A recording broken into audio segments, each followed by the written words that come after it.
Power star, जी हाँ, देखिए फूलमाला से स्वागत किया जा रहा है। आपको बता दें पावर स्टार पहुंच चुके हैं जौनपुर सांसद धनंजय सिंह के साथ रेस्टोरेंट उद्घाटन में पहुंच चुके हैं। जो देखिए पावर स्टार पवन सिंह के फैन भी पहुंच चुके हैं, जो जयकारा लगा रहे हैं। आप लोग देख सकते हैं power star Pawan Singh ribbon काटने वाले हैं, जो कि फीता कहते हैं, जो फीता काटने वाले हैं, उद्घाटन करेंगे। आप लोग देखिए फूल निकाल रहे हैं और भाई के गले में डालना है। और देखिए फूल माला के स्वागत किया गया है जो पावर स्टार पवन भैया का। आप लोग देख सकते हैं जो धनंजय सिंह के साथ हैं। आप लोग देखिए, और आप लोग देख सकते हैं फीता काट रहे हैं कैंची से और धागा बनवा रहे हैं अपने हाथ में। आप लोग पंडित जी से आप लोग देखिए, और रेस्टोरेंट का उद्घाटन हुआ है जो अक्षरा सिंह भी पहुंचने वाली है वहां पे, सुनने में आया है। हालांकि आप लोग वीडियो देख सकते हैं पावर स्टार का पवन भैया का, आप लोग देखिए, और पावर स्टार पवन सिंह का ज़बरदस्त वीडियो। हालांकि जौनपुर पहुंच चुके हैं, जो रेबन काट रहे हैं। आप लोग देखिए उद्घाटन कर रहे हैं, जो साथ में सांसद धनंजय सिंह भी भैया हैं। आप लोग देख सकते हैं धनंजय भैया भी हैं, जो आप लोग के फीता काट रहे हैं, रेबन काट रहे हैं पावर स्टार पवन सिंह के। अगर फैन हैं तो वीडियो को लाइक और चैनल को सब्सक्राइब करके रखिए, क्योंकि वीडियो देखते हैं आप लोग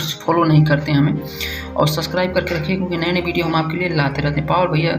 पावर स्टार का आप लोग देखिए जा रहे हैं पावर स्टार पवन भैया सांसद धनंजय सिंह के साथ। आप लोग देख सकते हैं जो फीता काटने के बाद जा रहे हैं गाड़ी के लिए। आप लोग बता दें पावर स्टार पवन का क्रेज इतना है कि देखिए दर्शक इतनी भीड़ लगा के है जयकारा लगा रहे हैं जो पावर स्टार पवन भैया के लगे। सभी भाई सभी एकजुट हो गए हैं, जो पावर स्टार पवन सिंह का सेल्फी और वीडियो ले रहे हैं। आप लोग देख सकते हैं वीडियो बना रहे हैं। सभी भाई पहुंचे हैं, सभी फैन पहुंचे हैं, सभी चाहने वाले पहुंच चुके हैं जो पावर स्टार पवन भैया के पास। आप लोग देखिए पावर स्टार पवन सिंह जा भी रहे हैं। जो आकर बता दें पावर स्टार पवन भैया के फैन है तो वीडियो को एक लाइक कमेंट जरूर करिए। अगला वीडियो हम दिखा रहे हैं अक्षरा सिंह, जी हाँ, ये भी उद्घाटन पहुंची हैं, जो ज्वेलरी के उद्घाटन में अक्षरा सिंह पहुंच चुके हैं। देखिए, और इतना प्यारा वीडियो है कि हम आपको क्या बताएं। अगर अक्षरा सिंह सैनी के फैन हैं तो वीडियो को लाइक, चैनल में सब्सक्राइब और कमेंट जरूर करिए।